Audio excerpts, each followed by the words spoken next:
Ay mga apo, andito ngayon si Lola sa lamisa. At ako'y nanggagayat maglalako ako. Ayan.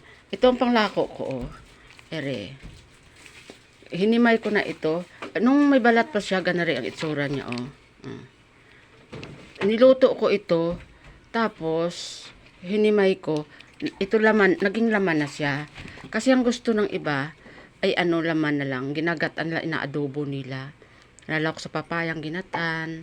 Pagkatapos, ang ito naman, nagdala ko ng isang balot kasi mayroon nabili sa aking may balat. Kaya tinira ko ito.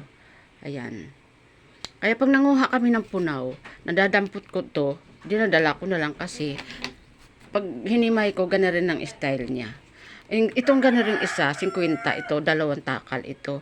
Ito, isang takal, 25 lang. Ayan. Ayan, kita niyo mga apo, 25 lang yan. Kaya, si Lola, maka 150 naman ito. Itong anim na takal. Tapos isang ganere. E di kahit pa paano may bariya. May nasampang bariya. At saka ito, nakahuli si lolo niya ng hipo. Nangilaw siya. Itong huli niya, oh. May sugpo at saka hipon. Wala 1 kilo, pero okay na rin. Kahit pa paano mayroon. Oh, sige mga apo. Salamat, pinakita ko. Magtitinda na naman ulit si Lola. Oh, bye-bye. Salamat.